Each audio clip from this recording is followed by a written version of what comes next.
আল্লাহ তাআলা বলেন যারা না দেখে আল্লাহকে ভয় করবে তাদের জন্য লাহুম মাগফিরা, ক্ষমা, ওয়া আজরুন কাবীর, এবং বিরাট প্রতিদান। বিরাট প্রতিদান কেমন বিরাট? আল্লাহ যত মহান, আল্লাহর পুরস্কার হবে তত বিরাট। সুবহানাল্লাহ। তাহলে আমরা না দেখে আল্লাহকে বিশ্বাস করি, না দেখে আল্লাহকে ভয় করি। না দেখে যারা আল্লাহকে ভয় করবে তাদের জন্য ক্ষমা, তাদের জন্য বিরাট প্রতিদান। এটাই হলো আল্লাযীনা ইউমিনুনা বিল গায়ব। এই হলো মুত্তাকিদের 1 নম্বর বৈশিষ্ট্য। 2 নম্বর ওয়া ইউকিমুনাস সালাহ, যারা নামাজ কায়েম করে। যালিকাল কিতাবু লা রাইবা ফীহি হুদাল লিল মুত্তাকিন الذين يؤمنون بالغيب ويقيمون الصلاة ومما رزقناهم ينفقون اللهم صل على محمد وعلى آل محمد كما صليت على إبراهيم وعلى آل إبراهيم إنك حميد مجيد اللهم بارك على محمد وعلى آل محمد كما باركت على إبراهيم وعلى آل إبراهيم إنك حميد مجيد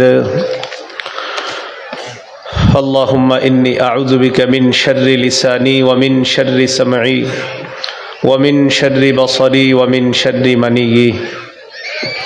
হোসেনপুর ইউনাইটেড স্টুডেন্টস ক্লাব এর উদ্যোগে আয়োজিত উপজেলা শাখা প্রধান অতিথি জনাব আলহাজ মোহাম্মদ মুর্শেদ আলম, ভারপ্রাপ্ত আহ্বায়ক, বাংলাদেশ জাতীয়তাবাদী দল ভালুকা উপজেলা শাখা। প্রধান মেহমান জনাব সেলিম তালুকদার, সাবেক সিনিয়র সহসভাপতি, বাংলাদেশ জাতীয়তাবাদী দল 9 নং কাচিনা ইউনিয়ন শাখা। জনাব মোহাম্মদ আশরাফুল ইসলাম, প্রবাসী, নরওয়ে। বরেণ্য অতিথি জনাব মোহাম্মদ আব্দুল হালিম, বিশিষ্ট ব্যবসায়ী, বাটাজোর বাজার। জনাব মোহাম্মদ শফিকুল ইসলাম শফিক, বিশিষ্ট ব্যবসায়ী, বাটাজোর বাজার। নন্দিত অতিথি জনাব মোহাম্মদ রুবেল, মুসলিম জুয়েলার্স, বাটাজোর বাজার। জনাব Mohammad Rubel Rana, officers in-charge, South East Bank, Brahmanbaria. গুরুত্বপূর্ণ আলোচনা করেছেন আলহাজ হযরত মাওলানা মোহাম্মদ উবাইদুল্লাহ বেলালী সাহেব, খতিব, হোসেনপুর কেন্দ্রীয় বড় জামে মসজিদ, ভালুকা, ময়মনসিংহ। আরও উলামায়ে কেরাম আলোচনা পেশ করেছেন। উপস্থিত হযরত উলামায়ে কেরাম, মুসলমান ভাইয়েরা, বিভিন্ন স্থানে অবস্থানরত শ্রদ্ধেয় মা বোনেরা, আল্লাহ তাআলার দরবারে শুকরিয়া আদায় করছি আল্লাহ আমাদেরকে এই তাফসীরুল কোরআন মাহফিলে উপস্থিত হওয়ার তৌফিক দান করেছেন বলি আলহামদুলিল্লাহ। পবিত্র কোরআনের 2 নম্বর সূরা, সূরাতুল বাকারা। সূরাতুল বাকারার শুরু থেকে কয়েকটি আয়াতে কারিমা তেলাওয়াত করলাম। এই আয়াত নিয়ে আলোচনা করার পূর্বে একটা আবেদন করব, আমাকে যারা রিসিভ করতে গিয়েছেন মোটরসাইকেলে, আপনারা নামাজ পড়েছেন কিনা জানা নাই, আসর নামাজটা কিন্তু অবশ্যই পড়ে নেন আপনারা। আমাকে যারা রিসিভ করে নিয়ে এসেছেন আসর পড়েছেন কিনা আমার জানা নাই, যদি পড়ে না থাকেন মেহেরবানি করে আসর পড়ে নেন, না হয় এই মাহফিলের কোনো মূল্যায়ন থাকবে না। আল্লাহ তাআলা আমাদেরকে কথাগুলা বুঝার তৌফিক দান করেন। আপনাদের এই মাহফিলে আমার আলোচ্য বিষয় নামাজ। এখন যারা আলোচ্য বিষয়টা নামাজ দিলেন, আমরা তো নামাজটা পড়তে হবে, ঠিক না? আচ্ছা, সূরা বাকারার শুরু থেকে আল্লাহ তাআলা বলেন আলিফ লাম মিম। এটার উদ্দেশ্য আল্লাহ ভালো জানেন, মুত্তাকীদের জন্য হেদায়েত। তো এখানে আল্লাহ বললেন এই কিতাব যে আল্লাহর, এতে কোনো সন্দেহ নাই। সূরা বাকারার 23 নম্বর আয়াত, 1 নম্বর পারা 3 নম্বর পৃষ্ঠা 23 নম্বর আয়াতে আল্লাহ বলেন, ওয়া ইন কুনতুম ফি রাইবিম মিম্মা নাযালনা আলা আবদিনা ফাতু বিসূরাতিম মিম মিসলি। আমার বান্দা মুহাম্মদ সাল্লাল্লাহু আলাইহি সাল্লামের উপর যে কোরআন আমি নাজিল করেছি, এতে যদি তোমাদের কোনো সন্দেহ থাকে তাহলে কোরআনের একটা সূরার মতো সূরা বানায়া তোমরা দেখায়া দাও। এই হলো 23 নম্বর আয়াত, চ্যালেঞ্জ। 24 নম্বর আয়াতে আল্লাহ তাআলাই জবাব দিয়ে দিচ্ছেন, ফাইল্লাম তাফআলু, যদি তোমরা কোরআনের একটা সূরার মতো সূরা বানিয়ে দেখাতে না পারো, ওয়ালান তাফআলু, আর কিছুতে পারবাও না। যদি না পারো, সাথে সাথে আল্লাহ বলে দিলেন কিছুতেই পারবাও না। ফাত্তাকুন নারাল্লাতী ওয়াকুদুহান নাসু ওয়াল হিজারা, তোমরা ওই আগুনকে ভয় করো যে আগুনের জ্বালানি মানুষ এবং পাথর। সূরা ইউনূসের 37 নম্বর আয়াতে আল্লাহ তাআলা বলেন, ওয়ামা কানা হাযাল কুরআনু আন ইফতারা মিন দুনিল্লাহ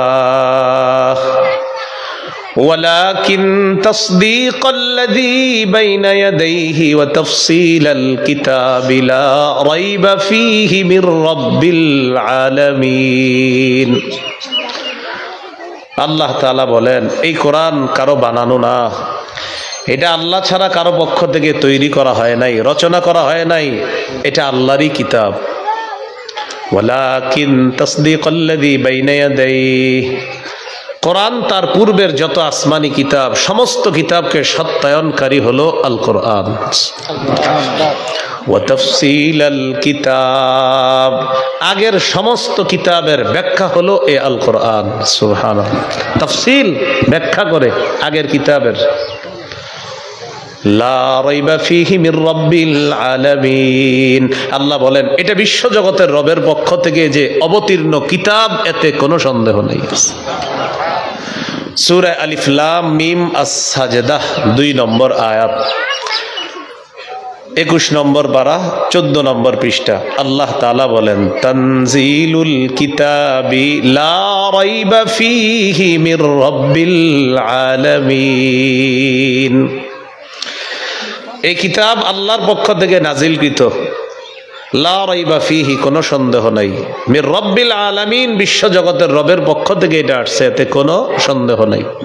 এই হলো যালিকাল কিতাব লা রাইবা ফীহি হুদাল লিল মুত্তাকিন, এই কোরআন মুত্তাকিদের জন্য হেদায়েত, কোরআন মুত্তাকিদের জন্য হেদায়েত। সূরা আলী ইমরান 138 নম্বর আয়াতে আল্লাহ বলেন, হাদা বায়ানুল লিন্নাসি ওয়া হুদা ওয়া মাউইযাতুল লিল মুত্তাকিন। আল্লাহ তাআলা বলেন, এই কোরআন বায়ানুল লিন্নাস, মানুষের জন্য স্পষ্ট পথ নির্দেশক, স্পষ্ট বর্ণনা করে এই কোরআন। ওয়া হুদা ওয়া মাউইযাতুল লিল মুত্তাকিন, যারা আল্লাহকে ভয় করে তাদের জন্য এই কোরআন হেদায়েত, তাদের জন্য পুরা কোরআন হলো ওয়াজ নসিহত। সুবহানাল্লাহ, পুরা কোরআন মুত্তাকিদের জন্য ওয়াজ নসিহত। এখন এই কোরআনের মাধ্যমে কারা হেদায়েত পাবে? এই কোরআনকে যারা গ্রহণ করবে, ধারণ করবে, আল্লাহ তাআলা তাদেরকে হেদায়েত দান করবেন। সূরা শুরা 52 নম্বর আয়াতে আল্লাহ বলেন, ওয়ালাকিন জাআলনাহু নূরান নাহদি বিহি মান নাশাউ মিন ইবাদিনা, আমি এই কোরআনকে করেছি নূর, আলো, এই আলোর মাধ্যমে আমার বান্দার মধ্য থেকে যাকে চাই আমি আল্লাহ তাকে হেদায়েত দিয়ে দেই, এই আলো তথা কোরআনের মাধ্যমে। এই জন্য কোরআন পড়তে হবে, কোরআন শুনতে হবে, কোরআন ধারণ করতে হবে, কোরআনের পাঠক হতে হবে। আল্লাহ তৌফিক দান করেন। সহিহ বুখারীর বর্ণনা 511 নম্বর হাদিস, কানা রাজুলুন ইয়াকরাউল কুরআন। সহিহ বুখারীর 5011 নম্বর হাদিস, এক ব্যক্তি রাতের বেলা সূরা কাহফ তেলাওয়াত করতেছে। কানা রাজুলুন ইয়াকরাউ সূরাতাল কাহফি ফাতাগাশশাতহু সাহাবা, এক সাহাবী রাতের বেলা সূরা কাহফ তেলাওয়াত করতেছিল, আকাশের মেঘ এসে তার বাড়ির উপর চলে আসছে, আকাশের মেঘ। তবে এই মেঘ ওই যে বৃষ্টি হয় যেই মেঘ থেকে, এই মেঘ না, একটা মেঘের মতো আসছে। তো তিনি তাকায় দেখে তার পাশে একটা ঘোড়া বাঁধা আছে। ফাজআলা ফারাসুহু ইয়ানফিরু, তার ঘোড়াটা লাফায়। তিনি যত তেলাওয়াত করে তার ঘোড়া তত লাফায়। তিনি তেলাওয়াত বন্ধ করে দিলেন। পরের দিন আল্লাহ নবীর কাছে গেলেন। যাওয়ার পর বললেন, ইয়া রাসূলুল্লাহ, রাতের বেলায় কোরআন তেলাওয়াত করতেছিলাম, হঠাৎ দেখি আকাশের এক খণ্ড মেঘ আমার বাসার উপরে আসছে। মেঘ আসার পর তাকায় দেখি আমার ঘোড়াটা লাফালাফি করে। হুজুর, বুঝতে পারলাম না ব্যাপারটা। নবীজি বললেন, তিলকা সাকিনাতু তানাজ্জালাত বিল কুরআন।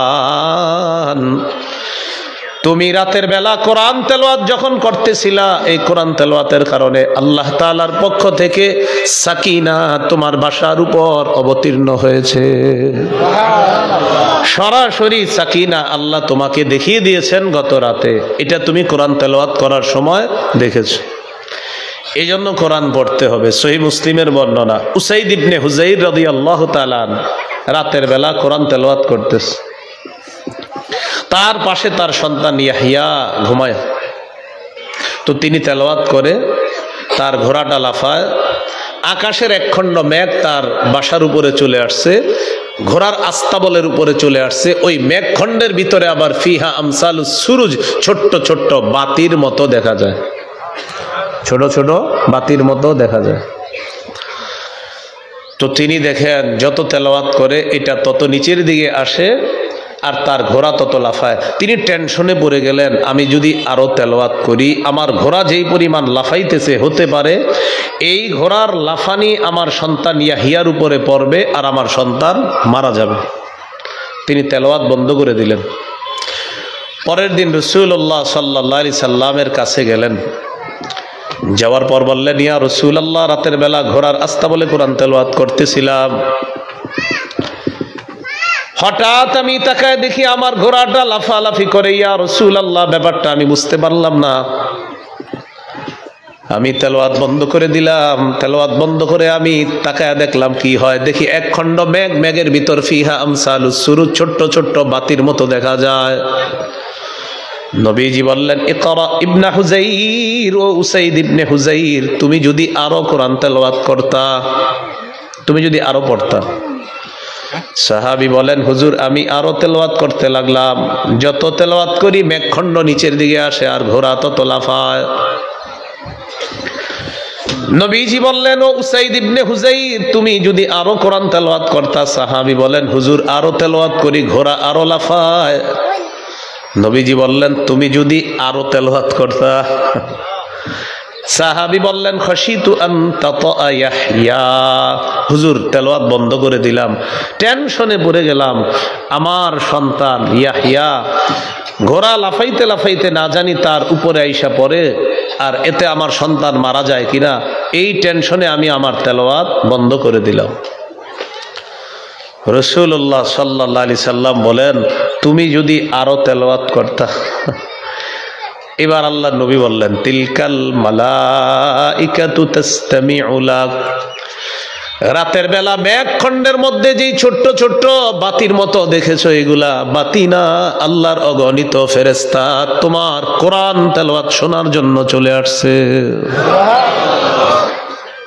কোরআনের হেদায়েত পাইতে হলে কোরআন পড়তে হবে, কোরআন গ্রহণ করতে হবে। সূরা ইউনূসের 57 নম্বর আয়াতে আল্লাহ বলেন, ইয়া আইয়ুহান নাস قد جاءتكم موعظة من ربكم وشفاء لما في الصدور وهدى ورحمة للمؤمنين। হে লোক সকল, তোমাদের কাছে তোমাদের রবের পক্ষ থেকে ওয়াজ এসেছে। ওয়াজ, পুরা কোরআনটা ওয়াজ, পুরা কোরআন ওয়াজ, নসিহত। ওয়াশিফাউল লিমা ফিস সুদূর, কোরআন অন্তরের রোগের জন্য আরোগ্য, কোরআন অন্তরের রোগের জন্য আরোগ্য। ওয়া হুদা ওয়া রাহমাতুল লিল মুমিনিন, এই মাইকম্যান ভাই আওয়াজ কিন্তু বাড়ায়েন না, আমি যত ওইদিকে নেই আপনি কিন্তু বাড়ায়েন না। আমি ওইদিকে নিতেছি কেন বুঝেন? আপনি বাড়ান দেখে বারবার ওইদিকে নিতেছি, আপনি বাড়ায়েন না। হ্যাঁ, আওয়াজ বাড়ায়েন না, আওয়াজ পারলে কমান, বাড়ায়েন না। আমি হইলাম ছাত্র মানুষ, আমি কিন্তু বক্তা না। বক্তা মানে হইলো ফাটাইবেন, আমি ফাটানো লোক না। আস্তে আস্তে কথা বলবো, এই জন্য কমাইবেন। সকালে যাতে মানুষ বলে কিছু শিখছি, এটা যাতে না বলে হুজুর ফাটাইছে। ফাটাইছে কি জানে না।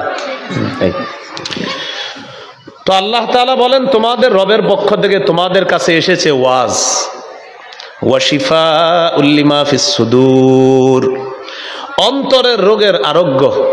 কোরআন আপনি পড়বেন, মন খারাপ 10 মিনিট পড়েন, আমি সত্যি বলছি আজকে মন খারাপ, কিছুক্ষণ কোরআন পড়েন, আপনার মন ভালো হয়ে যাবে। এবার আপনি বলবেন হুজুর এটা বললে হবে, তো আপনি যান আজকে যাদের যাদের মন খারাপ আপনি একটু পরে কোরআন তেলাওয়াত করেন। এরপরেও যদি আপনি বলেন হুজুর আমি পড়বো না, আমি অন্যভাবে একটু মনটা শান্ত করবো, তাহলে এক কাজ করেন, আশেপাশে কোনো হেফজখানা মাদ্রাসায় যান। যাওয়ার পর ওস্তাদের অনুমতি নিয়ে হাফেজ ছাত্রদের পাশে 10 মিনিট বৈশা ওরা পড়তেছে এটা শুনতে থাকেন। কিছুক্ষণের জন্য আপনি দুনিয়াবি সমস্ত পেরেশানি ভুলে যাবেন, অন্য একটা জগতে আল্লাহ আপনাকে নিয়ে যাবে। এই জন্য কোরআন পড়বো, কোরআন শুনবো, বলেন ইনশাআল্লাহ। মাহফিলগুলোতে মাঝে মাঝে কোরআন তেলাওয়াত দেওয়া হয় একটা ছেলেকে, যে এখন আমাদের মাহফিলের অধিবেশন শুরু হচ্ছে পবিত্র কালামুল্লাহ তেলাওয়াতের মাধ্যমে। ছেলেটা যখন কোরআন তেলাওয়াত করে তখন সবাই কথা বলে, আশেপাশে কথা বলে, আলোচকরা কথা বলে, আয়োজকরা আলোচকরা জিজ্ঞাসা করে চা খাবেন, পান খাবেন, বিস্কুট খাবেন। মানে কোরআন তেলাওয়াতটা দেওয়ার পরে বুঝাইতেছে হুজুর সময়টা কাটাইতেছি, এখন আপনার একটু চা খাওয়ায় নেই। আল্লাহ যে গজবটা দেয় নাই তখন শুকরিয়া আদায় করা দরকার। আল্লাহ তাআলা বলেন ওয়াইদা কুরিআল কুরআন, যখন কোরআন পড়া হয়, কোরআন তেলাওয়াত করা হয়, ফাসতামিউ লা, কান পেতে শোনো, ওয়া আনসিতু, আর চুপ থাকবা। কোরআন তেলাওয়াত যখন করা হবে আমাদের কাজ হবে দুইটা, 1 নাম্বার মনোযোগ সহকারে কান পেতে কোরআন তেলাওয়াত শোনা, 2 নাম্বার চুপ থাকা। তাহলে এখন থেকে যত মাহফিলের মধ্যে আমরা যাব, কোরআন তেলাওয়াত যখন করা হবে তখন চা পান করবো না, কিচ্ছু খাবো না, জিলাপি খাবো না, কিচ্ছু খাবো না, তখন সবাই মিলে কোরআন তেলাওয়াত শুনবো ইনশাআল্লাহ। কোরআন তেলাওয়াত যখন করা হবে কোরআন শুনবো। একটি হাদিস বললে বিষয়টা আরো স্পষ্ট হবে। নবীজি একদিন রাতে তার স্ত্রীকে নিয়ে হাঁটতে বের হয়েছে, আয়েশা সিদ্দিকা রাদিয়াল্লাহু তাআলা আনহাকে নিয়ে। মাঝে মাঝে স্ত্রীকে নিয়ে রাতের বেলা হাঁটতে বের হবেন, এটা সুন্নত। আবার মেলায় যায় না, এমনি একটু হাইটেন আশেপাশে। তো রাতের বেলা হাঁটতে হাঁটতে এক জায়গায় দেখে তার সাহাবী আবু মুসা রাদিয়াল্লাহু তাআলা দাঁড়িয়ে দাঁড়িয়ে কোরআন তেলাওয়াত করতেছে। সুবহানাল্লাহ। নবীজি তার স্ত্রী আয়েশা রাদিয়াল্লাহু তাআলা আনহাকে নিয়ে ওই সাহাবীর পিছনে চুপে চুপে দাঁড়ায় গেছে। সাহাবী কোরআন তেলাওয়াত করে, একবার মাথার মধ্যে আনেন, সাহাবীর পিছনে ওই মানুষটি দাঁড়িয়ে আছেন যার উপর আল্লাহ তাআলা কোরআন নাজিল করেছেন, যাকে শ্রেষ্ঠ ধর্ম ইসলাম দিয়েছেন, যাকে শ্রেষ্ঠ গ্রন্থ কোরআন দিয়েছেন, যাকে শ্রেষ্ঠ উম্মত আল্লাহ দান করেছেন এবং যাকে শ্রেষ্ঠ নবী আল্লাহ বানিয়েছেন। একজন সাহাবীর কোরআন তেলাওয়াত নবীজি শুনতেছেন তার স্ত্রীর সাথে, আল্লাহ নবী চুপে চুপে কোরআন তেলাওয়াত শুনে আবার চুপে চুপে চলে আসলেন। সাহাবী বুঝতেও পারে নাই, সাহাবী বুঝে নাই। সকালবেলা আবু মুসা আল্লাহ নবীর কাছে গেলেন, যাওয়ার পর নবীজি বললেন, আবু মুসা রাতের বেলা অমুক জায়গায় দাঁড়িয়ে কোরআন তেলাওয়াত করতেছিলা, হুজুর আপনি কিভাবে জানলেন? নবীজি বলেন, আমি আর আয়েশা হাঁটতে বের হয়েছিলাম, যাওয়ার সময় দেখি তুমি কোরআন তেলাওয়াত করতেছো, আমি আর আয়েশা তোমার পিছনে দাঁড়িয়ে দাঁড়িয়ে চুপে চুপে তোমার কোরআন তেলাওয়াত শুনে আবার চুপে চুপে চলে আসলাম। সাহাবী বললেন, ইয়া রাসূলুল্লাহ লাউ আলিমতু বিমাকানিকা লাহাব্বারতু লাকা তাহবীরা, আমি যদি জানতাম আমার পিছনে আপনি দাঁড়িয়ে আছেন তাহলে কোরআন আরো সুন্দর করে তেলাওয়াত করতাম। হুজুর আপনি আমার পিছনে এটা জানলে আরো সুন্দর করে পড়তাম। তাহলে ভাই কি শিখলাম? কোরআন পড়বো, কোরআন শুনবো, কোরআন তেলাওয়াতের সময় আমরা দুনিয়াবি অন্য কোনো কাজ করব না ইনশাআল্লাহ। তো হুদাল্লিল মুত্তাকিন, কোরআন তাদের জন্য হেদায়েত, মুত্তাকিদের জন্য হেদায়েত। কোরআন পড়তে হবে, কোরআনের হেদায়েত নিতে হবে, কোরআনের আলো গ্রহণ করতে হবে, তাহলে এই আলোতে আল্লাহ আমাদেরকে আলোকিত করবে। আর সূরা বনী ইসরাঈল ইন্না হাযাল কুরআনা ইয়াহদি লিল্লাতী হিয়া আকওয়াম। এই কোরআন সবচেয়ে সহজ সঠিক রাস্তাটা দেখায়। এই কোরআন সবচেয়ে সোজা রাস্তা, সঠিক রাস্তা, সিরাতে মুস্তাকিম দেখায় এই কোরআন। আল্লাহ আমাদের সকলকে কোরআন থেকে হেদায়েত গ্রহণ করার তৌফিক দান করেন। এই হলো হুদাল লিল মুত্তাকিন। সূরা বাকারা 185 নম্বর আয়াতে আছে, 2 পারা 7 নম্বর পৃষ্ঠার একদম শুরুর যে আয়াতটা, শাহরু রমাদানাল্লাযী উনজিলা ফীহিল কুরআন হুদাল লিন্নাস। রমজান মাস, যেই মাসে কোরআন নাজিল করা হয়েছে, কোরআন মানুষের জন্য হেদায়েত। সুবহানাল্লাহ। এই হলো হুদাল লিল মুত্তাকিন। এখন মুত্তাকি কারা? আল্লাহ তাআলা বলেন, আল্লাযীনা ইউমিনুনা বিল গায়ব। যারা গায়েবে বিশ্বাস করে, গায়েবের প্রতি ঈমান রাখে। গায়েব কাকে বলে? লুকায়িত বস্তু, অদৃশ্য বস্তু, যা দেখা যায় না, ছোঁয়া যায় না, ধরা যায় না, স্পর্শ করা যায় না, এটাকে বলা হয় গায়েব। গায়বুন শব্দটা কোরআনে মোটামুটি প্রায় 49 বারের মতো আছে। কতবার? কোরআনে গায়েব শব্দটা আছে 49 বার। গায়েবের বহু বচন গুয়ুব, গুয়ুব শব্দটা আছে 4 বার। গায়েব শব্দটা আছে 49 বার। এটা এক বচন, এটার বহু বচন হলো গুয়ুব। এই গুয়ুবটা আছে কোরআনে 4 বার। তো আল্লাহ তাআলা বলেন যারা ঈমান রাখে গায়েবের প্রতি। এখন ঈমান কি জিনিস? খুব মন দিয়ে শুনেন।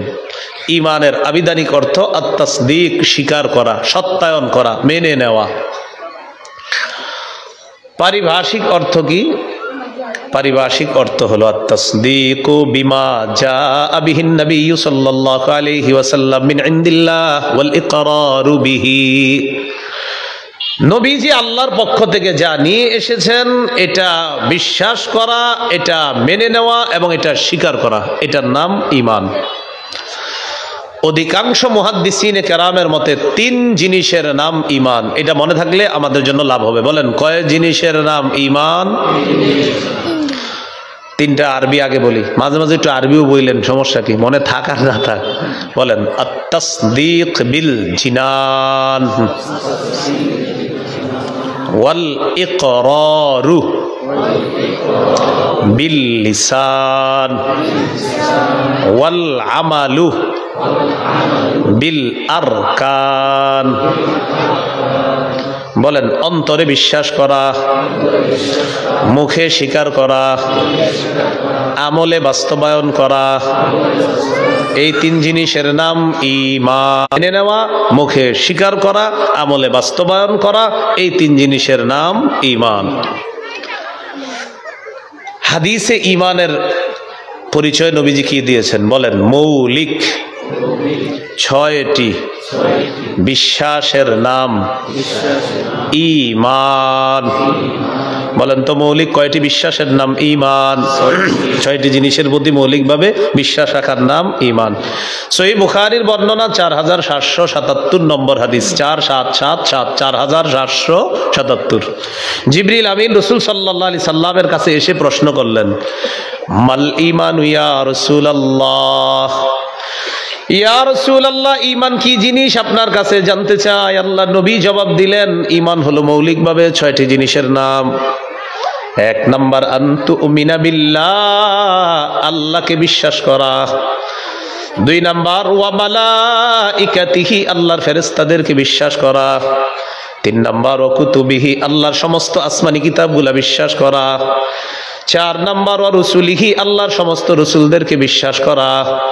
5 নাম্বার, ওয়া বিলিকাইহি, মরণের পর আল্লাহর সাথে সাক্ষাৎ করবেন, এটা বিশ্বাস করা। 6 নাম্বার, ওয়া তুমিনা বিল বাসিল আখির, আমার আপনার মৃত্যুর পর আরেকটা জগৎ হবে, টোটাল জগৎটাকে বিশ্বাস করা। এই 6টা জিনিসের নাম হলো ঈমান। আবার বলি সুন্দর করে, আল্লাহকে বিশ্বাস করা, ফেরেশতাদেরকে বিশ্বাস করা, আল্লাহর কিতাবগুলা বিশ্বাস করা, আল্লাহ রসুলদেরকে বিশ্বাস করা, আল্লাহর সাথে সাক্ষাৎ বিশ্বাস করা, মৃত্যুর পর আরেকটা জগৎ আছে, এই জগৎটাকে বিশ্বাস করা। এই 6 জিনিসের নাম হলো ঈমান। তো এর মধ্যে দেখেন, আল্লাহ আমরা দেখি না, ফেরেশতাদেরকে আমরা দেখি না, জান্নাত দেখি না, জাহান্নাম দেখি না, পরকালের অনেক বিষয় আমরা দেখি না, বিশ্বাস করি। এটাই হলো ইউমিনুনা বিল গায়ব। যারা না দেখে বিশ্বাস করে, অদৃশ্যে বিশ্বাস করে, তারা হলো মুত্তাকি। এখন একটু আমার সাথে বলেন, বলেন যারা না দেখে আল্লাহকে ভয় করে তাদের জন্য ক্ষমা এবং বিরাট পুরস্কার রয়েছে। যারা না দেখে আল্লাহকে ভয় করবে তাদের জন্য ক্ষমা এবং বিরাট পুরস্কার। সূরা মুলকের 12 নম্বর আয়াতে আল্লাহ বলেন, ইন্নাল্লাযীনা ইয়াখশাউনা রাব্বাহুম বিল গায়বি লাহুম মাগফিরাতু ওয়া আজরুন কাবীর। আল্লাহ তাআলা বলেন, যারা না দেখে আল্লাহকে ভয় করবে তাদের জন্য লাহুম মাগফিরা, ক্ষমা, ওয়া আজরুন কাবীর, এবং বিরাট প্রতিদান। বিরাট প্রতিদান কেমন বিরাট? আল্লাহ যত মহান, আল্লাহর পুরস্কার হবে তত বিরাট। সুবহানাল্লাহ। তাহলে আমরা না দেখে আল্লাহকে বিশ্বাস করি, না দেখে আল্লাহকে ভয় করি। না দেখে যারা আল্লাহকে ভয় করবে তাদের জন্য ক্ষমা, তাদের জন্য বিরাট প্রতিদান। এটাই হলো আল্লাযীনা ইউমিনুনা বিল গায়ব। এই হলো মুত্তাকিদের 1 নম্বর বৈশিষ্ট্য। 2 নম্বর, ওয়া ইউকিমুনাস সালাহ, যারা নামাজ কায়েম করে। এটা হলো আপনাদের কর্তৃপক্ষের দেওয়া আলোচ্য বিষয়। যারা কি করে? নামাজ কায়েম করে। বলেন, কি কায়েম করে? নামাজ কায়েম করে। এটা মুত্তাকিদের 2 নম্বর বৈশিষ্ট্য। নামাজ কি জিনিস আগে এটা একটু জেনে নিই আমরা। قال رسول الله صلى الله عليه وسلم لا ঈমান লিমান লা আমানাতা লাহ। নবীজি বলেন, যার আমানতদারিতা নাই তার ঈমান নাই, যার মধ্যে আমানতদারিতা নাই তার ঈমান নাই। ওয়ালা সালাতা লিমান লা তুহুরা লাহ, যার পবিত্রতা নাই তার নামাজ নাই। ওয়ালা দীন লিমান লা সালাতা লাহ, যার নামাজ নাই তার দিন নাই। আবার, যার মধ্যে আমানতদারিতা নাই তার ঈমান নাই, যার মধ্যে পবিত্রতা নাই তার নামাজ নাই, যার নামাজ নাই তার দিন নাই। এরপর আল্লাহ নবী বলেন, ইন্নামা মাউদিউস সালাত মিনাদ-দ্বীন কামাউদিউর রাসি মিনাল জাসাদ। শরীরের মধ্যে মাথা যেমন, দিনের মধ্যে নামাজ তেমন। মাথা ছাড়া যেমন শরীর, নবী বলেন নামাজ ছাড়া তেমন দিন। মাথা ছাড়া যেমন শরীর, নামাজ ছাড়া তেমন দিন। নিজে নিজেকে প্রশ্ন করবেন, আমার মাথাটা নাই। নিজের একটু জিজ্ঞাসা করবেন, আমার মাথা নাই, তাহলে আমি কেমন? ঠিক আপনি নামাজ না পড়লে আপনার দিনও তেমন। নবীজি বললেন, ইন্নামা মাউদিউস সালাত মিনাদ-দ্বীন কামাউদিউর রাসি মিনাল জাসাদ। শরীরের মধ্যে মাথা যেমন, দিনের মধ্যে নামাজ তেমন। মাথা ছাড়া শরীর যেমন, নামাজ ছাড়া দিন তেমন। মনে থাকবে নি? কথা বলেন না তো? হ্যাঁ, মনে থাকবে? তাহলে বলেন সবাই, মাথা ছাড়া শরীর যেমন, দিন, নামাজ ছাড়া দিন তেমন। অনেকে দেখবেন নামাজ পড়ে না, আর বলবে কি জানেন? আমি নবীর প্রেম আছে। নামাজ পড়ে না কিন্তু কি বলে? নবীর প্রেম আছে। ভাই, নামাজ না পড়লে কি আছে? ঈমান আছে বলবে। তখন আপনি বলবেন, তার এইভাবে বলবেন, ভাই তোমার মাথা নাই। সে বলবে, এটা কোনো কথা, আমার মাথা নেই। আপনি বলবেন, হ্যাঁ তোমার মাথা নেই। কেন এই কথা বললেন? বলবেন কি, নবীজি বলছে মাথা ছাড়া শরীর যেমন, নামাজ ছাড়া দিন তেমন। তো তুমি বলতেছো নামাজ না পড়লেও তোমার মধ্যে দিন আছে, ঈমান আছে, এই জন্য আমি তোমারে বললাম তোমার মাথা নাই। তুমি নামাজ না পড়েও যেমন বলো তোমার দিন আছে, তাই তোমাকে বললাম মাথা ছাড়াও তোমার শরীর আছে। যদি তুমি বলো মাথা ছাড়া শরীর হয় না, তখন বলবেন নামাজ ছাড়া দিন হয় না। আল্লাহ মনে রাখার তৌফিক দান করেন। ইবনে মাজার হাদিস 278 279 নম্বর হাদিস। এই 2 হাদিসের মধ্যে আছে, قال رسول الله صلى الله عليه وسلم استقيموا, আল্লাহ নবী বলেন তোমরা দ্বীনের উপর অটল থাকো। ওয়া নি'ম্মা আন তাস্তাকিমু, নবীজি বলেন দ্বীনের উপর অটল থাকাই তোমাদের জন্য কল্যাণকর। আবার দেখেন কি বলে, দ্বীনের উপর অটল থাকো, দ্বীনের উপর অটল থাকাই তোমাদের জন্য কল্যাণকর। এরপর রাসূলুল্লাহ সাল্লাল্লাহু আলাইহি ওয়াসাল্লাম বলেন, আমার উম্মত দিনের মধ্যে অটল থাকার জন্য সর্বশ্রেষ্ঠ একটা পদ্ধতির নাম হলো নামাজ। বলেন, সর্বশ্রেষ্ঠ পদ্ধতির নাম হলো কি? এজন্য আল্লাহ নবী বললেন, ইস্তাকিমু, তোমরা দিনের উপর অটল থাকো। আর দিনের উপর অটল থাকা এটা কল্যাণকর। এরপর নবী বলেন, ওয়ালামু আন্না মিন আফজালি আমালিকুম আস-সালাত, তোমাদের আমলের মধ্যে সর্বশ্রেষ্ঠ আমল হলো নামাজ। তোমাদের আমলের মধ্যে সর্বশ্রেষ্ঠ আমল হলো নামাজ। আবু দাউদের হাদিস 1449 নম্বর হাদিস। এই হাদিসের মধ্যে আছে, সুইলা রাসূলুল্লাহ সাল্লাল্লাহু আলাইহি ওয়াসাল্লাম আইয়ুল আমালি আফজালু ইনদাল্লাহ, নবীকে প্রশ্ন করা হলো, ইয়া রাসূলুল্লাহ, আল্লাহর কাছে সবচেয়ে শ্রেষ্ঠ আমল কোনটি আপনার কাছে জানতে চাই। নবীজি জবাব দিলেন, তুলুল কিয়াম, লম্বা সময় নামাজের মধ্যে দাঁড়িয়ে থাকা। লম্বা সময় নামাজে দাঁড়িয়ে থাকা। এই জন্য আমরা জোহরের আগে মসজিদে ঢুকার পর দেখি জোহরের জামাতের আছে আর 2 মিনিট, ওই মুহূর্তেও 4 রাকাত সুন্নতের নিয়ত করে আল্লাহু আকবার, 2 মিনিটেই প্যাকেজ 4 রাকাত শেষ। 2 মিনিটে প্যাকেজ 4 রাকাত পড়ার পরে আবার বইসা পড়ে আস্তাগফিরুল্লাহ আস্তাগফিরুল্লাহ, এটি পুরো বইসা পড়ে প্যাকেজ। 2 মিনিটে 4 রাকাত ক্লিয়ার। আপনারে বুঝাইবে, আমি উত্তরপাড়ার অমুকের সন্তান অমুক, পারলে বেটা তুমিও দেখাও, আমি দেখাই দিছি 2 মিনিটে 4 রাকাত। এরকম নামাজ পড়বো আমরা? না না, 2 মিনিট আছে, বাস সুন্নত পরে পড়বেন। আগে জোহরে 4 রাকাত ফরজ পড়েন, এরপর 2 রাকাত সুন্নত পড়বেন, এরপর অতীতের ওই বকেয়া যে 4 রাকাত রয়ে গেছে আগের, এই বকেয়া 4 রাকাত ওই জোহরের পরের সুন্নত 2 রাকাত পড়ার পর বাকি 4 রাকাত আপনা আদায় করব। বলেন ইনশাআল্লাহ। ইনশাআল্লাহ। তাহলে নামাজে তাড়াহুড়া করব না, নামাজে আমরা তাড়াহুড়া কখনোই করব না। আল্লাহ আমাদেরকে বুঝার তৌফিক দান করেন। আমিন। তাহলে নামাজ এটা হলো শ্রেষ্ঠ ইবাদত। এই ইবাদতটা আমরা গুরুত্ব দিব, সর্বোচ্চ গুরুত্ব। সূরা বাকারার 43 নম্বর আয়াতে আল্লাহ বলেন, ওয়া আকিমুস সালাহ, তোমরা নামাজ কায়েম করো। বলেন তো কি বলছে তোমরা? হ্যাঁ, দেখেন আমি মূল আলোচনার দিকে যাওয়ার জন্য আপনাদেরকে এটা বলাইতেছি। বলেন কি বলছে? তোমরা নামাজ কায়েম করো। আচ্ছা, সূরা বাকারার 238 নম্বর আয়াতে আল্লাহ বলেন, হাফিজু আলাস সালাওয়াত, তোমরা নামাজগুলোর ব্যাপারে যত্নবান হও। কি বলছে? নামাজের ব্যাপারে তোমরা যত্নবান হও। সূরা আনকাবুতের 45 নম্বর আয়াতে আল্লাহ বলেন, উতলু মা উহিয়া ইলাইকা মিনাল কিতাবি ওয়া আকিমিস সালাহ। 21 নম্বর পারা কিন্তু এমনি শুরু হইছে, উতলু মা উহিয়া ইলাইকা মিনাল কিতাব, নবী আপনার কাছে যে কিতাব ওহী হিসাবে দেওয়া হয়েছে এটা তেলাওয়াত করে শোনান। ও আকিমিস সালাহ, নামাজ কায়েম করেন। কি বলছে? নামাজ কায়েম। বলেন সবাই কি করেন? কায়েম করেন। আচ্ছা, সূরা তাহা 14 নম্বর আয়াতে আল্লাহ বলেন, ইন্নানি আনাল্লাহ লা ইলাহা ইল্লা আনা ফা'বুদনি, আমি আল্লাহ, আমি ছাড়া কোনো ইলাহ নাই, আমার ইবাদত করো। ওয়া আকিমিস সালাতা লিযিকরি, আমার শরণার্থে নামাজ কায়েম করো, আমাকে স্মরণ করার জন্য নামাজ কায়েম করো। তাহলে ভাই আল্লাহ সব জায়গায় নামাজ পড়তে বলছে না কায়েম করতে বলছে? কায়েমের বাংলা হলো প্রতিষ্ঠিত করো। এখন নামাজ কায়েম করা দ্বারা কি উদ্দেশ্য? মনোযোগ দেন, বলেন নামাজ কায়েম দ্বারা, বলেন মৌলিক 5টি উদ্দেশ্য। বলেন তো নামাজ কায়েম করা দ্বারা মৌলিক কয়টি উদ্দেশ্য? 5টি। 1 নাম্বার, নামাজের পূর্বে কিছু শর্ত আছে, শর্তগুলার ব্যাপারে গুরুত্ব দেওয়া। 2 নাম্বার, রুকু সেজদা ধীরস্থির ভাবে করা, এটা মানিও নামাজ কায়েম করা।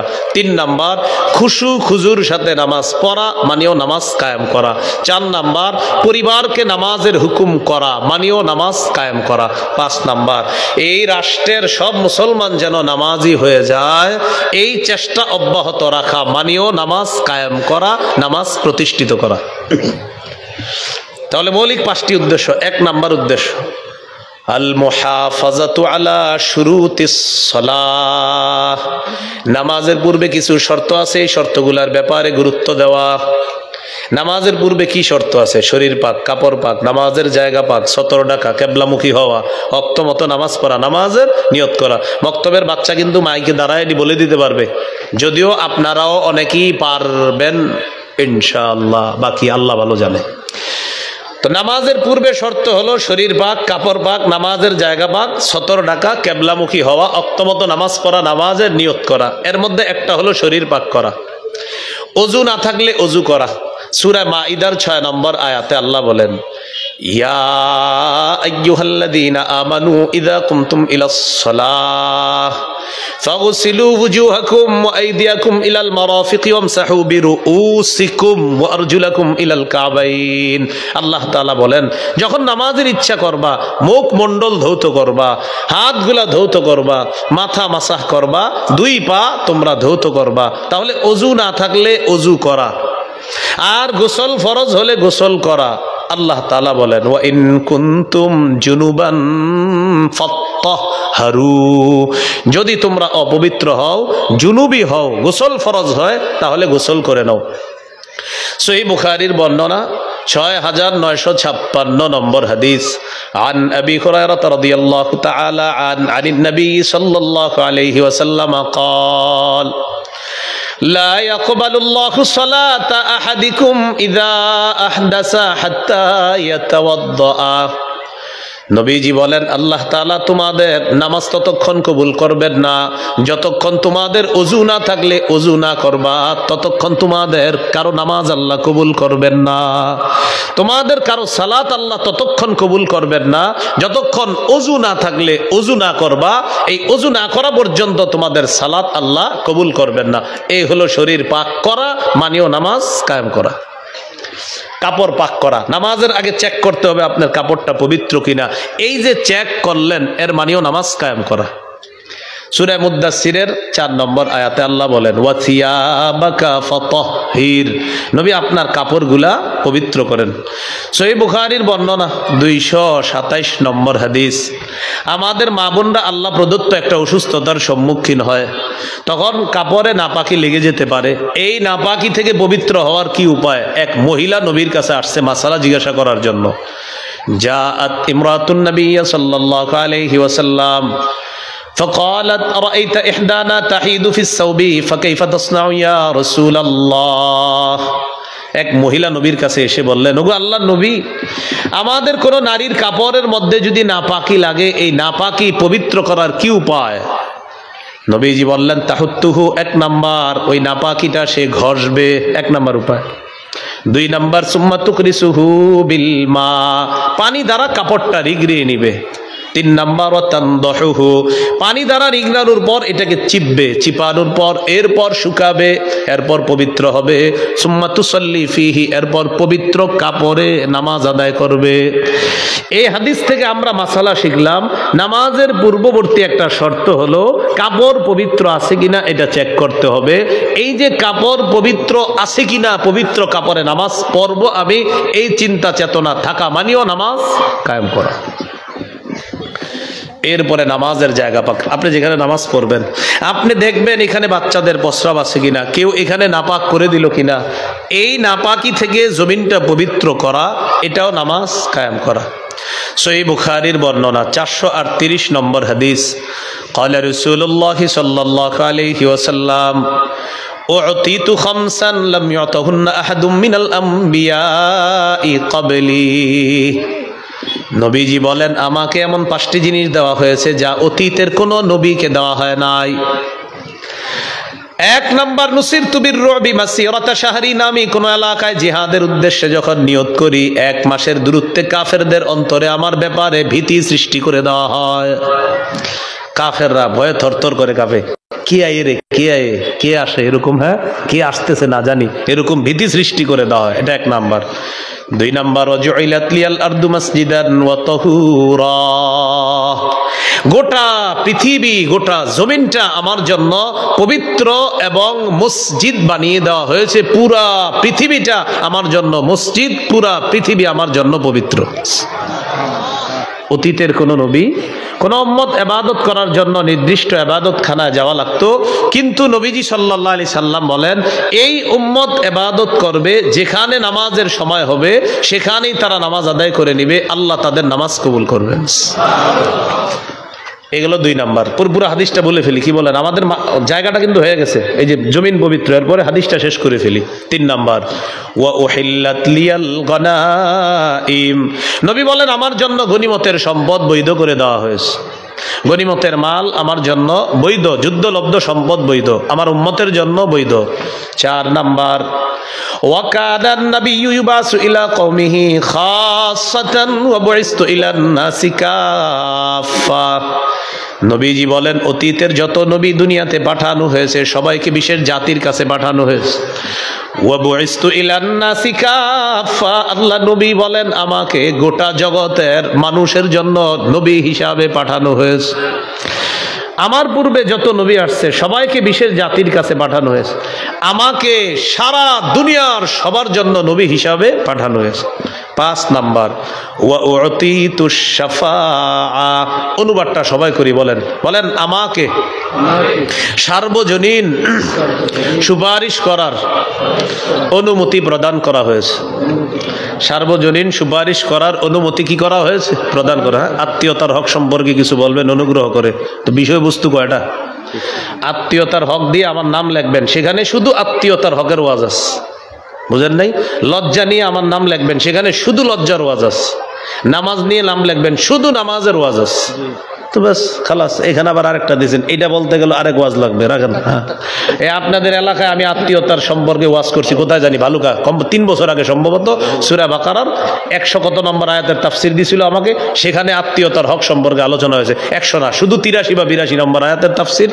ভালুকার থেকে ঢুইকে আপনার বাম দিকে একটা কি এলাকায় জানি দিছিল, না না, ওইটা হলো অনেক বড় একটা তাফসির মাহফিল হয়, ভালুকা থেকে ঢুইকা পাশেই, ওখানে একটা ওয়াজ আছে, দেখবেন ওই ওয়াজে আপনার আত্মীয়তার হক সম্পর্কে ওয়াজ ছিল ওইটা। আচ্ছা, যাই হোক, আল্লাহ আমাদের সকলকে কথাগুলা বুঝার তৌফিক দান করেন। কি লেগে দোয়া করছি এটাই বুঝতেছি না, মানে কোন জায়গায় ছিলাম ওয়াজ? হ্যাঁ, জায়গা পাক, মাশাআল্লাহ। শরীর পাক, কাপড় পাক, নামাজের জায়গা পাক। এই নামাজের জায়গা পবিত্র আছে কিনা এটা চেক করা, এটাও নামাজ কায়েম করা। সতর ঢাকা, নামাজের পূর্বে সতর ঢাকা মসজিদে যাব। সূরা আরাফের 31 নম্বর আয়াতে আল্লাহ বলেন, ইয়া বানি আদামা খুযু জিনাতাকুম ইনদা কুল্লি মসজিদ। হে আদম সন্তান, তোমরা প্রত্যেক নামাজের সময় তোমাদের বেশভূষা ধারণ করো। প্রত্যেক সালাতের সময় তোমাদের বেশভূষা তোমরা ধারণ করো, এই বেশভূষা নিয়ে তোমরা নামাজে যাইবা। আমরা দেশ গ্রামে অনেক মানুষ কি করি, মসজিদের সামনে একটা পুকুর আছে, ওইটাতে গোসল করে উইঠা গরমকালে গামছাটা গায়ে দিয়া মসজিদে গিয়ে নামাজে দাঁড়ায় আছে, আর আশেপাশে সবকিছু দেখা যাইতেছে। আপনি নিজে একটা আয়না নিয়ে দাঁড়ায়েন তো নামাজটাই, যে আপনি পড়লেন নামাজটা, একটা আয়না রাখবেন পাশে, পাশে রাখার পর অথবা একটা ভিডিও করেন আপনার নামাজটা, আপনি নিজেই পড়ে দেখবেন যে সম্মানিত আপনি এই নামাজটা পড়তেছেন। এটা তো এই জন্য সুন্দর পোশাকে আল্লাহর সামনে যাব আমরা সবাই। এই হলো সতর ঢাকা, কেবলামুখী হয়ে নামাজ পড়া।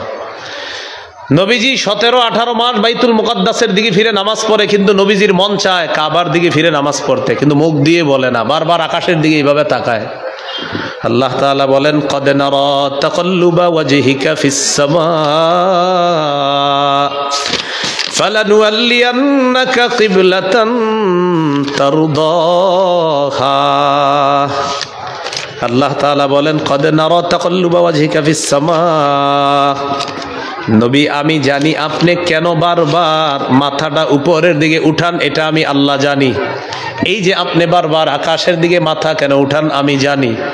ফালানুওয়াল্লিয়ান্নাকা কিবলাতান তারদাহা, যে কিবলা আপনি পছন্দ করেন ওই কিবলা তথা কাবার দিকে আপনার পছন্দ অনুযায়ী আবার কিবলা করে দিব। 4 রাকাত ওয়ালা নামাজে আল্লাহ নবী দাঁড়িয়েছেন, 2 রাকাত বাইতুল মুকাদ্দাসের দিকে ফিরে পড়ে ফেলছেন। জিবরিল আমিন আসলেন, আসার পর বললেন, হাবিব আপনি চেহারা ঘুরায় ফেলেন কাবার দিকে, কিবলা পরিবর্তন হয়ে গেছে। 2 রাকাত শেষ, আর রইছে কয় রাকাত? 2 রাকাত। ওই মুহূর্তে নবীজিরে বললেন, আপনি কাবার দিকে ফিরেন, কিবলা পরিবর্তন হয়ে গিয়েছে। এই জন্য এই মসজিদকে বলা হয় মসজিদু জিল কিবলাতাইন, 2 কিবলার মসজিদ। অর্থাৎ একই নামাজ নবী 2 কিবলার দিকে ফিরে পড়েছেন, 2 রাকাত বাইতুল মুকাদ্দাসের দিকে ফিরে আর 2 রাকাত কাবার দিকে ফিরে পড়ে।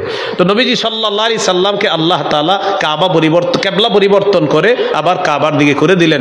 কিয়ামত পর্যন্ত সবার এখন কিবলা হলো কাবা, সব মুসলমানের আপনার কিবলা হলো কাবা। এ হলো, কোথাও আপনি মুসাফির মানুষ গেছেন, যাওয়ার পর আপনার মনে হলো এটাই পশ্চিম, বাস আল্লাহ আকবার বলে দাঁড়ায় গেলেন। এটা না করে পাশে কোনো মানুষকে জিজ্ঞাসা করবেন।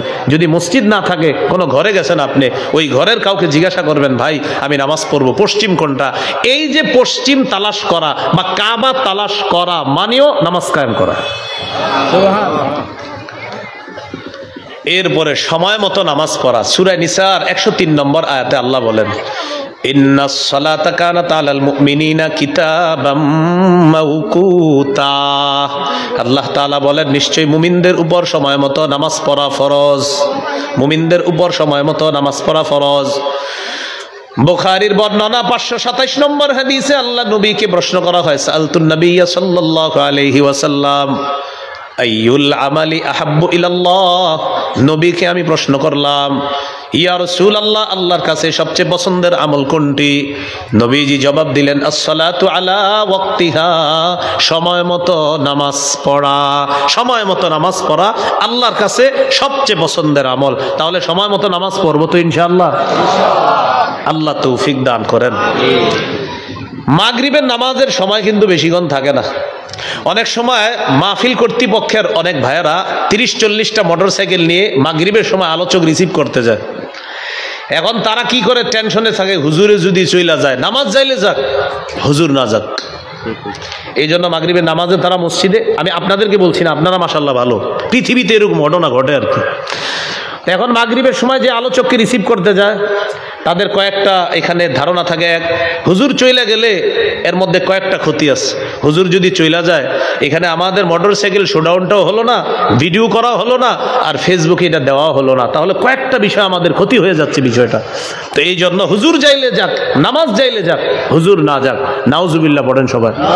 মাগরিবের সময় যারা আলোচক রিসিভ করতে যাবেন, নামাজের সময় হয়েছে, নামাজ পড়বেন। আলোচককে ফোন দিয়ে বলবেন, হুজুর আমরা মসজিদে ঢুকলাম, আপনি অমুক জায়গায় আইসা আপনি নামাজ না পড়লে আপনিও পড়েন, আমরা আপনার জন্য অপেক্ষা করব। পারবনি সাহস করে এই কাজ করতে? এর সাহসের কি আছে? আল্লাহর কাজ করবেন, আল্লাহর চেয়ে বড় কেউ না। আল্লাহ আমাদেরকে বুঝার তৌফিক দান করেন, আমিন। বাংলাদেশ এয়ারপোর্টে আপনি মাগরিবের নামাজ পড়ছেন, পড়ার পর এখন প্লেনে উঠছেন, সৌদি আরব যাবেন, হজ উমরা করবেন। আল্লাহ সকলকে তৌফিক দান করেন, আমিন। কিছুক্ষণ প্লেন পশ্চিম দিকে চলার পর গিয়ে দেখেন কি সূর্য এখনো ডুবে নাই। মাগরিব পড়ছেন বাংলাদেশ এয়ারপোর্টে, সময় মতো মাগরিব পড়ে নিছেন। এয়ারপোর্টে মাগরিব পড়ার পর প্লেনে উঠা প্লেন পশ্চিম দিকে যাওয়ার পর সূর্য ডুবে নাই। একটু পরে সূর্য ডুবছে, মাগরিবের সময় আবার প্লেনে হয়েছে। একবার কিন্তু বাংলাদেশে মাগরিব পড়ে ফেলছেন, এখন প্লেন কিছুক্ষণ পশ্চিম দিকে যাওয়ার পর আবার মাগরিবের সময় হয়ে গেছে। তখন কি করবেন? দেখছেন, এই তখন যে কি করবেন এটার জন্য মাযহাব দরকার। এই যে তখন কি করবেন, এটা সরাসরি কোরআন হাদিস থেকে একটা দলিল দেন। এখন কোরআন হাদিসের উপর গবেষণা চালাইতে হয়, এটা তখন কি করবেন? গবেষণা বাস কি? সময় মতো নামাজ পড়া। ওই ব্যক্তি যেহেতু বাংলাদেশ এয়ারপোর্টে একবার সময় মতো নামাজ পড়েই ফেলছে, বাস এখন আবার যদিও মাগরিবের সময় হয়েছে, কোরআনের আয়াত অনুযায়ী কি যে সময় হলে নামাজ পড়া, কিন্তু একবার পড়ে ফেলা মানে হলো তার উপর ফরজ যে ছিল মাগরিব, এই ফরজ বিধান পালন হয়ে গেছে, এই ফরজ আর দ্বিতীয়বার পালন করতে হবে না। তাই প্লেন পশ্চিম দিকে কিছুক্ষণ যাওয়ার পরেও যদি আবার মাগরিবের সময় আপনার হয়, তখন আর মাগরিব পড়া লাগবে না, কারণ একবার আপনি মাগরিব পড়ে ফেলছেন। এগুলা দেখেন কত সুন্দর করে ইমামগণ আমাদেরকে সমাধান দিয়ে দিয়েছেন। তাদের এই সমাধানগুলা আজকে আমরা নকল করে আপনাদের সামনে বলতে পারতেছি, আলহামদুলিল্লাহ। আল্লাহ আমাদেরকে কথাগুলা বুঝার তৌফিক দান করেন। তো বলতেছিলাম সময় মতো নামাজ পড়া, এরপরে নামাজের নিয়ত করা। সহিহ বুখারীর 1 নম্বর হাদিস, ইন্নামাল আমালু বিন্নিয়াত, আমলের প্রতিদান বিশুদ্ধ নিয়তের সাথে। মনে আসেনি নামাজ কায়েম করা দ্বারা কয় উদ্দেশ্য? 5 উদ্দেশ্য। 1 নাম্বার নামাজের শর্ত হাদিস। এক ব্যক্তি মসজিদে এসে নামাজ পড়ছে, নামাজ পড়ার পর নবীজিকে সালাম দিয়েছে। নবীজি বললেন, ইরজি ফাসাল্লি ফাইন্নাকা লাম তুসাল্লি, যাও আবার নামাজ পড়ো, তুমি নামাজ পড়ো নাই। তিনি আবার গেলেন, আবার নামাজ পড়লেন, আবার নবীজিকে সালাম দিলেন, নবী সালামের জবাব নিলেন। নবীজি বললেন, ইরজি ফাসাল্লি ফাইন্নাকা লাম তুসাল্লি, যাও আবার নামাজ পড়ো, তুমি নামাজ পড়ো নাই। তিনি আবার গেলেন, আবার নামাজ পড়লেন, আবার নবীজিকে সালাম দিলেন, নবী সালামের জবাব নিলেন, আবার বললেন, যাও নামাজ পড়ো, তুমি নামাজ পড়ো নাই। তিনি বললেন, হুজুর আল্লাহর কসম, মা উহসিনু গায়রা, এর চেয়ে বেশি ভালো করে আমি নামাজ পড়তে জানি না। আল্লিমনি, হুজুর আপনি আমাকে শিখিয়ে দেন। নবী তাকে 1 রাকাত নামাজ শিখিয়ে দিস, ধীরস্থির ভাবে নামাজ শিখিয়ে দিয়েছেন। শিখিয়ে দিয়ে বললেন, এইভাবে তুমি নামাজ পড়বা, যত রাকাত নামাজ পৃথিবীতে পড়বা, এই যে 1 রাকাত তোমাকে শিখিয়ে দিলাম, ধীরস্থির ভাবে তাকবীর বলা, রুকু করা, সেজদা করা, এইভাবে শিখিয়ে দেওয়ার পর বললেন জীবনের সব নামাজগুলা এইভাবে পড়বা, তাহলে এটা হবে নামাজ, আর এই নামাজ আল্লাহ কবুল করবেন। এবার একটি হাদিস শোনায় আপনাদেরকে, আগ্রহ বাড়বে আমাদের এই হাদিসটি শোনার পর। সহিহুল জামে 1671 নম্বর হাদিস, রাসূলুল্লাহ সাল্লাল্লাহু আলাইহি সাল্লাম বলেন, ইন্নাল আবদা ইযা কামা ইলাস সালাহ, কোন বান্দা যখন নামাজের মধ্যে দাঁড়ায়, উতিয়া বিজুনুবিহি কুল্লিহা ফাউদিআত আলা আতিকাই, তার সব গুনাহগুলা স্তূপ করে তার 2 কাঁধের উপর রেখে দেওয়া হয়। কুল্লামা রাকা আও সাজাদা, যখনই সে রুকু করে সেজদা করে, তাসাকাতাত আনহু, তার গুনাহগুলা স্তূপ থেকে ঝরে পড়া শুরু হয়ে যায়। তাহলে রুকু সেজদা ধীরস্থির ভাবে করব। এবার আমার সাথে একটু বলেন, বলেন রুকু যতক্ষণ করব, বলেন গুনাহ ততক্ষণ ঝরবে। সেজদা যতক্ষণ করব গুনাহ ততক্ষণ ঝরবে। এবার মিলায় বলি, বলেন রুকু হবে যতক্ষণ, সেজদা হবে যতক্ষণ, গুনাহ ঝরবে ততক্ষণ। এই জন্য এখন থেকে বুলেটের গতি রাখবেন না সুন্দর মতো রুকু সেজদা করবেন, সিদ্ধান্ত নিতে হবে। আল্লাহ আমাদেরকে বুঝার তৌফিক দান করেন।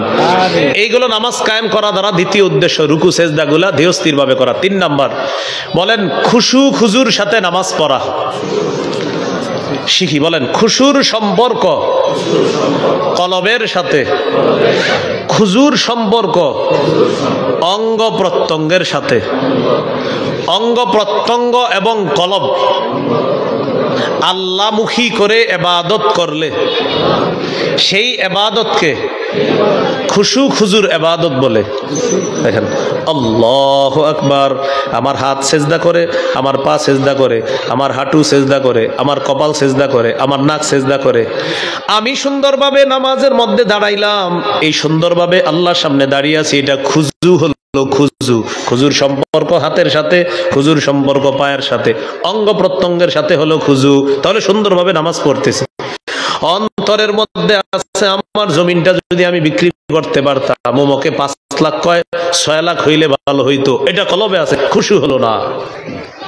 তাহলে সুন্দরভাবে নামাজে আছি, খুশু হলো, অন্য কিছু খুশু হলো না। নামাজে সুন্দরভাবে কলবে আছে, আল্লাহর জন্য নামাজ পড়তেছি, এখানে খুশু হলো, খুশু হলো, এই নামাজ হলো খুশুর নামাজ। তাহলে কলব আল্লাহমুখী করে নামাজ পড়বো, অঙ্গ প্রত্যঙ্গ আল্লাহমুখী করে নামাজ পড়বো। মনে রাখবেন, যারা খুশুর সাথে নামাজ পড়ে তাদের জন্য নামাজ আল্লাহ সহজ করে দেয়।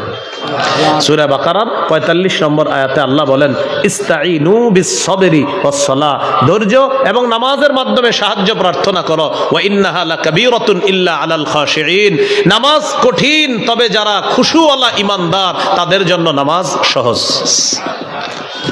4 নাম্বার, পরিবারকে নামাজের হুকুম করা মানে নামাজ কায়েম করা। সূরা তাহা 132 নম্বর আয়াতে আল্লাহ বলেন, ওয়া'মুর আহলাকা বিস-সালাত ওয়াসতাবির আলাইহা লা নাসআলুকা রিজকা নাহনু নারযুকুকা ওয়াল আকিবাতু লিত-তাকওয়া। আল্লাহ তাআলা বলেন, নবী আপনি আপনার পরিবারকে নামাজের হুকুম করেন, নিজেও ধৈর্যের সাথে নামাজ পড়তে থাকেন, নামাজের হুকুম করবেন পরিবারকে। আপনার বিবি, আপনার সন্তান, আপনার ছেলে মেয়ে, তাদেরকে নামাজের হুকুম প্রতিনিয়ত করা, এটা আপনার দায়িত্ব, কর্তব্য, এটা আল্লাহর হুকুম। এই পরিবারকে নামাজের কথা নিয়মিত বলা মানিও নামাজ কায়েম করা। এই গেল 4 নাম্বার।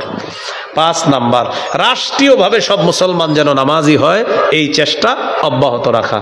এবার একটু আমার সাথে বলেন, বলেন রাষ্ট্রীয়ভাবে নামাজ কায়েম করার প্রধান দায়িত্ব রাষ্ট্রপ্রধানের। এমন একজন রাষ্ট্রপ্রধান চাই যেই রাষ্ট্রপ্রধান শরিয়া আইন চালু করবে। শরিয়া আইন চায় না তারা, বলেন কোনো না কোনো অপরাধে অপরাধী যারা, শরিয়া আইন চায় না তারা, কোনো না কোনো অপরাধে অপরাধী যারা। এবার কেমন রাষ্ট্রনায়ক চাইতে হবে? সূরা হজের 41 নম্বর আয়াতে আল্লাহ বলেন, আল্লাহ যাদেরকে আমি দুনিয়ার শাসন ক্ষমতায় বসাই তাদের মৌলিক কাজ হবে 4টা। 1 নাম্বার আকামুস সালাহ, নামাজ কায়েম করবে। 1 নাম্বার তারা নামাজ কায়েম করবে। আমরা ঘুরিয়ে ফিরিয়ে বারবার এমন শাসক বসাই যারা নিজেদের নামাজের খোঁজ খবর নাই। হ্যাঁ, বলে কি তাহাজ্জুদ পড়ে, কি পড়ে, কথার কথা কেউ বললো আর কি তাহাজ্জুদ। একজন এক জায়গায় বলছে তাহাজ্জুদ পড়ে। জাতি ছিল অনেক, প্রচুর মানুষ ছিল, সাথে সাথে বলছে আপনি একজন পুরুষ মানুষ, আপনি জানলেন কিভাবে তাহাজ্জুদ পড়ে? মানে উনি এইভাবে বলছে আর কি, উনি যে তাহাজ্জুদ পড়ে আমি দেখছি। তো একজন নারীর ব্যাপারে বলছে আর কি, একজন নারী তাহাজ্জুদ পড়ে, একজন পুরুষ বলছে আমি দেখছি। জাতি ওই জায়গায় প্রশ্ন করছে, উনি রাতের বেলা 3টা 4টায় তাহাজ্জুদ পড়ে, ওই টাইমে আপনি দেখলেন কিভাবে? হ্যাঁ, গাজীপুরের ঘটনা, হাজার হাজার মানুষ জুতা মারছিল। রাষ্ট্রনায়ক যারা হবে 1 নাম্বার কাজ আকামুস সালাহ, তারা নামাজ কায়েম করবে। 2 নাম্বার আতাউজ যাকাত, তারা যাকাতের বিধান চালু করবে। 3 নাম্বার আমারু বিল মারুফ, সৎ কাজের আদেশ করবে। 4 নাম্বার অনাহু আনিল মুনকার, অসৎ কাজ থেকে নিষেধ করবে। আল্লাহ তাআলার কাছে দোয়া করব, আল্লাহ এমন একজন শাসক আমাদের দেশে আপনি দিয়ে দেন। এমন একজন শাসকের জন্য আল্লাহর কাছে দোয়া করতে হবে। এবং পুরুষ শাসকের জন্য চিন্তা ভাবনা করতে হবে। কি শাসক বলেন তো? সহিহ বুখারীর বর্ণনা, ক্বালা রাসূলুল্লাহ সাল্লাল্লাহু আলাইহি ওয়াসাল্লাম লা ইউফলিহা কওমুন ওয়াল্লাউ আমরাহুম ইমরাআতান। নবীজি বলেন ওই জাতি কিছুতেই সফল হবে না যেই জাতি তাদের নেতৃত্বে কোনো নারীকে বসায়। আপনার বুঝে আসুক আর না আসুক, আমরা যদি আবারও ভুল করে কোনো নারীকে বসাই তাহলে আমাদের ভাগ্য পরিবর্তন হবে না, এটাই চূড়ান্ত কথা। এটা ঠিক বললেও ঠিক, না বললেও ঠিক, কারণ আমার নবী বলছে, তার মানে চূড়ান্ত ঠিক। রাসূল সাল্লাল্লাহু আলাইহি ওয়াসাল্লাম বলে দিয়েছেন। এই জন্য যারা আপনারা মাশাআল্লাহ সামনের দিকে নিয়ত করতেছেন, সবাই পুরুষ মাথায় রাখা, সবাই পুরুষ মাথায় রাখা, এটা প্রথম চিন্তা। পুরুষ ছাড়া আপনার উন্নতি হবে না। দেখেন আমেরিকা 47 জন প্রেসিডেন্ট পরিবর্তন করলো, একটা নারীকেও বসাইলো না, কিন্তু বারবার অন্য দেশে নারী বসায় আর গোলামীর রশিটা মানুষের গলায় দিয়া তাদেরকে বারবার এইভাবে ঘুরাইতে চায়। আমরা বারবার ভুল করে তাদেরকে অভিভাবক বানাই, অথচ সূরা বাকারার 257 নম্বর আয়াতে বলেন, আরে ইমানদার তোমাদের অভিভাবক আমি আল্লাহ। ইমানদারদের অভিভাবক কে? আল্লাহ। 3 নম্বর পারা 2 নম্বর পৃষ্ঠা সূরা বাকারা 257, আল্লাহ বলেন আল্লাহু ওয়ালিয়ুল্লাযীনা আমানু, ইমানদারদের অভিভাবক আল্লাহ।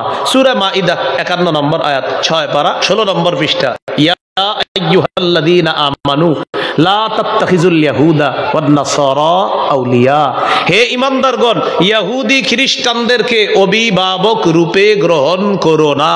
তাহলে তাদেরকে অভিভাবক বানাতে আল্লাহ নিষেধ করেছেন। ঈমানদারদের অভিভাবক আল্লাহ। আল্লাহকে অভিভাবক মানার কারণে আল্লাহ আফগানিস্তানকে সফলতা দান করছে। আল্লাহ আমাদেরকে কথাগুলা বোঝার তৌফিক দান করেন। মনে আছে 5 নম্বর নামাজ কায়েম করা মানে রাষ্ট্রীয়ভাবে নামাজের বিধান চালু করার চেষ্টা চালাইতে হবে, সবাই আমরা কাজ করতে হবে।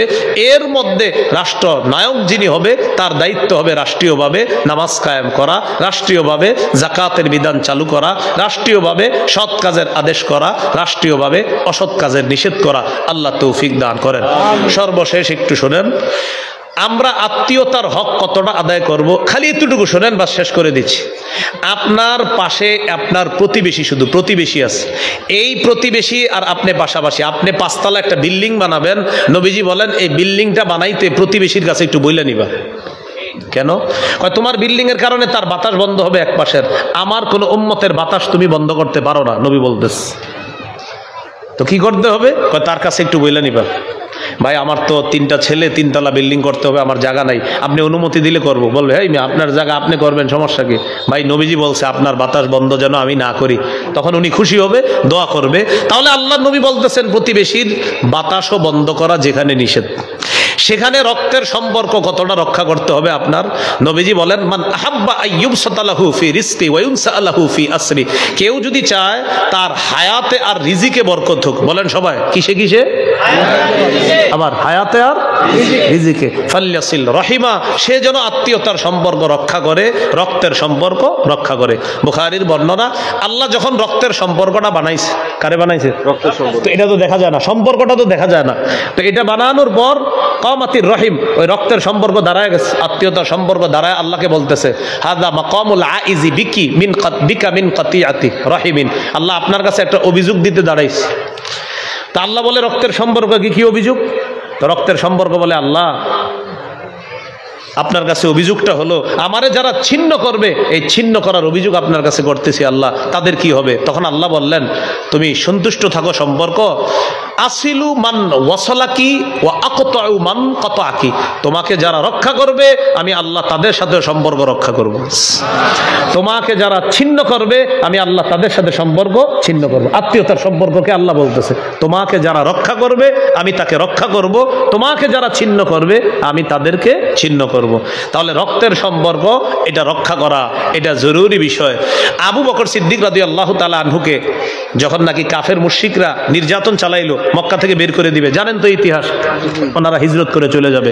বুখারীর 2297 নম্বর হাদিস, 2297 লম্বা হাদিসের শুধু একটু অংশ শুনেন। আবু বকর সিদ্দিক রাদিয়াল্লাহু তাআলা আনহু রওনা করলেন।